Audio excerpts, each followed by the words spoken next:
Hello दोस्तों, स्वागत है आपका एक बार फिर से यूथ एजुकेशन के यूट्यूब प्लेटफॉर्म पर। आज हम मध्य प्रदेश पात्रता परीक्षा 2023 में आए हुए प्रश्नों की चर्चा करेंगे, जिसमें इतिहास विषय की आयोजित परीक्षा दिनांक 5 मार्च 2023 की शिफ्ट सेकंड में आए हुए प्रश्न को हल करेंगे, जिसका पार्ट 1 आ चुका है, जिसका पार्ट 2 आज है, जो कि इस प्रकार है। प्रश्न है, निम्नलिखित में से किसकी खोज 1857 में ब्रिटिश सेना के कप्तान जेम्स फॉरसिथ ने की थी और भारत के मध्य प्रांत में ब्रिटिश सैनिकों के लिए एक हिल स्टेशन और आयोग्यशाला बन गया था। इसके ऑप्शन हमें दिए हैं पंचमढ़ी, आदमगढ़, भीमबेटका, हजारीबाग। इसका सही आंसर होगा पंचमढ़ी। अगला प्रश्न है, किसी जनजाति के आधार का वर्णन करने के लिए किस शब्द का प्रयोग किया जाता है? जिसके ऑप्शन हमें दिए हैं ग्रामणी, जनपद, क्षत्रिय या फिर ब्राह्मण। इसका सही आंसर होगा जनपद। अगला प्रश्न है, महाजनपद कौशल किस स्थान को दर्शाता है? इसके ऑप्शन है वाराणसी, लखनऊ, अवध या फिर सूरत। तो दोस्तों इसका सही आंसर होगा अवध। कौशल महाजनपद उत्तर प्रदेश में अवस्थित था। इसकी राजधानी अयोध्या या फिर श्रावस्ती थी। भगवान श्री राम का संबंध अयोध्या से था। अगला प्रश्न है, निम्नलिखित में से कौन सी मगध की प्रारंभिक राजधानी थी? इसके ऑप्शन है कपिलवस्तु, राजगृह, कुशीनगर या फिर इलाहाबाद। इसका सही आंसर होगा इलाहाबाद। अगला प्रश्न है, किसने मौखरी वंश के महाराजा धीराज की उपाधि धारण कर सिक्के जारी किए थे? इसके ऑप्शन है सर्ववर्मन, ईशान वर्मन, अवंती वर्मन या फिर ग्रहवर्मन। इसका सही आंसर होगा ईशान वर्मन। ईशान वर्मन 550 ईस्वी में सिंहासन पर बैठा कन्नौज के मौखरी राजा ईशान वर्मन, जिसने महाराजा धीराज की उपाधि धारण की थी। अगला प्रश्न है, क्षत्रप शब्द का क्या अर्थ है? इसके ऑप्शन है सैनिक, कमांडर, वायसराय या अधीनस्थ शासन या फिर पुजारी।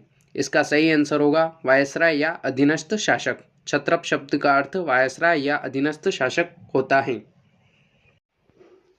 अगला प्रश्न है, नौफान क्षत्रप शासक द्वारा जारी किए गए सिक्के कहाँ मिले हैं? इसके ऑप्शन है अजमेर और नासिक, मालवा, उज्जैन या फिर जुन्नार। इसका सही आंसर होगा अजमेर और नासिक। नासिक, कार्ला और जुन्नार क्षेत्र व महाराष्ट्र व गुजरात के पश्चिमी क्षेत्र में सिक्के मिले हैं।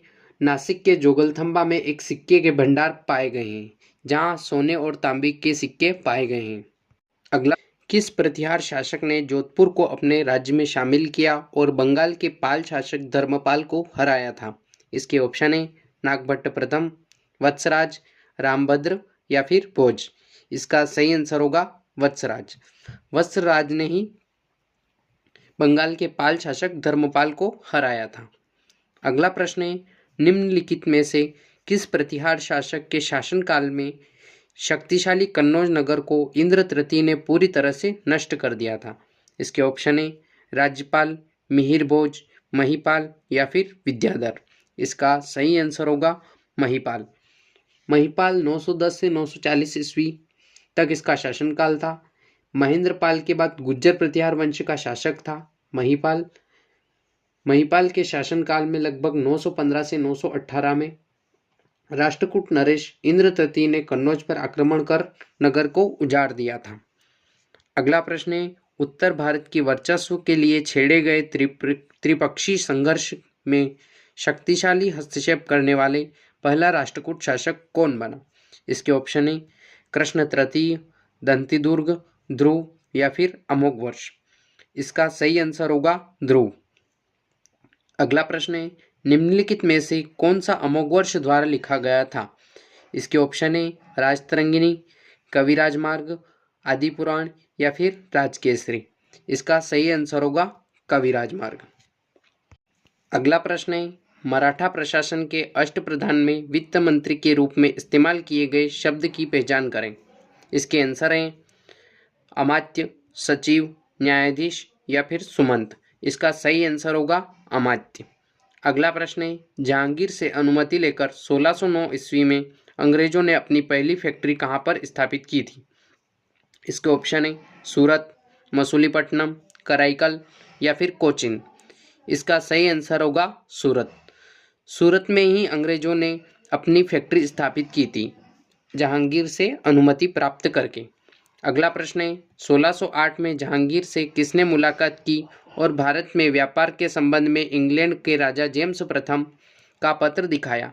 इसके ऑप्शन है captain William Hawkins, Robert Clive, Warren Hasting या फिर लॉर्ड वेलेस्ली। इसका सही आंसर होगा कैप्टन विलियम हॉकिंस। अगला प्रश्न है सिराजुद्दौला बंगाल का नवाब कब बना? इसके ऑप्शन है 1756, 1788, 1698 या फिर 1889। इसका सही आंसर होगा 1756। 1756 में ही सिराजुद्दौला बंगाल का नवाब बना था। अगला प्रश्न है विश्व धर्म संसद कब आयोजित की गई थी जिसमें स्वामी विवेकानंद ने भारत और हिंदू धर्म का प्रतिनिधित्व करते हुए सबसे शानदार भाषण दिया? इसके ऑप्शन है 1782, 1856, 1893 या फिर 1843। इसका सही आंसर होगा 1893। 1893 में शिकागो में विश्व धर्म संसद आयोजित की गई थी जिसमें कि स्वामी विवेकानंद द्वारा एक अच्छा भाषण दिया गया था। अगला प्रश्न है वैदिक संस्कृति मूल्यों और धर्म पर जोर देने के लिए 50 छात्रों के साथ पहला वैदिक स्कूल कहाँ स्थापित किया गया था? इसके ऑप्शन है वाराणसी, फरुखाबाद, मिर्ज़ापुर या फिर गाजियाबाद। इसका सही आंसर होगा फरुखाबाद। अगला प्रश्न है लिबरल पार्टी के टिकट पर हाउस ऑफ कॉमन्स का सदस्य बनने वाले पहले भारतीय और great old man of India के रूप में किसे जाना जाता है? स्वामी दयानंद सरस्वती, दादा भाई नौरोजी, गोपाल कृष्ण गोखले या मदन मोहन मालवीय। इसका सही आंसर होगा दादा भाई नौरोजी। अगला प्रश्न है निम्नलिखित में से किसने 1854 में इटली की एकता को बढ़ावा देने के लिए क्रीमिया युद्ध में भाग लिया था? इसके ऑप्शन है बोस्निया, ऑस्ट्रिया, सार्डिनिया या फिर हंगरी। इसका सही आंसर होगा सार्डिनिया। सार्डिनिया ने ही 1854 में इटली की एकता को बढ़ावा देने के लिए क्रीमिया युद्ध में भाग लिया था। अगला प्रश्न है निम्नलिखित में से कौन सा आचार्य द्वारा पवित्र धागे से शुरू किया गया था जिसे जनेऊ या फिर यज्ञोपवीत के रूप में जाना जाता है?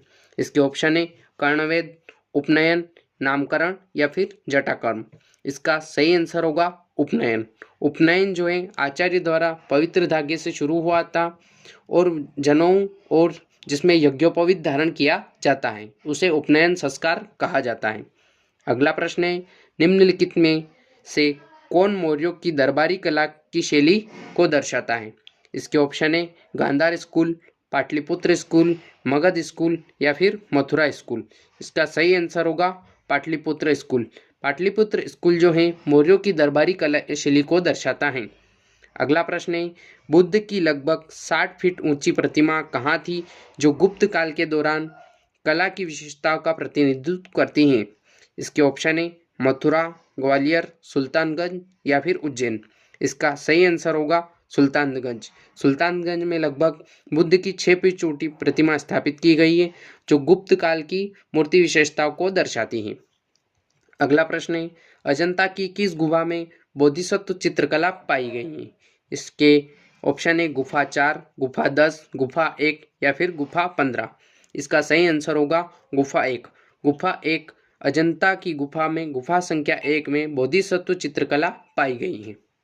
अगला प्रश्न है महिला के मुद्दे को किसने उठाया और एक कानून लाया जिससे भारतीय समाज में सती प्रथा को प्रतिबंधित कर दिया गया? इसके ऑप्शन है जवाहरलाल नेहरू, सरोजिनी नायडू, ईश्वरचंद विद्यासागर या फिर राजाराम मोहन राय। इसका सही आंसर होगा राजाराम मोहन राय।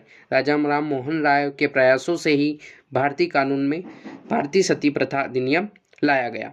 इसे 1829 में बैन किया गया। अगला प्रश्न है वैदिक ग्रंथों के अनुसार क्षत्रिय शरीर के किस अंग से उत्पन्न हुए हैं? इसके ऑप्शन है पैर, भुजाएं, जंघाएं या फिर मुंह। इसका सही आंसर होगा भुजाएं। अगला प्रश्न है मद्रास में रैयतवारी व्यवस्था शुरुआत किसने की थी? इसके ऑप्शन है lord Wellesley, lord Curzon, lord Bentinck या फिर सर थॉमस मुनरो। इसका सही आंसर होगा sir Thomas Munro. Sir Thomas Munro ने ही मद्रास में रैयतवाड़ी व्यवस्था की शुरुआत की थी। अगला प्रश्न है, निम्नलिखित में से कौन उस नियम को संदर्भित करता है जो ऋषि के एक ही पूर्वजों के सदस्यों के बीच विवाह को प्रतिबंधित करता है? इसके ऑप्शन है गोत्र बहिर्गमन, प्रवर बहिर्गमन, बहिर्विवाह, विवाह कन्यादान या फिर सरपिंडा बहिर्गमन। इसका सही आंसर होगा प्रवर बहिर्विवाह। प्रवर बहिर्विवाह के माध्यम के नियम से ही ऋषि के एक ही पूर्वजों के सदस्यों के बीच विवाह को प्रतिबंधित किया गया है। अगला प्रश्न है, भारत की आज़ादी के बाद कानून मंत्री के रूप में शामिल होने के लिए पंडित जवाहरलाल नेहरू ने किसे आमंत्रित किया था? इसके ऑप्शन है लाल बहादुर शास्त्री, सरदार वल्लभ भाई पटेल, डॉक्टर अंबेडकर या फिर राधाकृष्णन। इसका सही आंसर होगा डॉक्टर BR अंबेडकर।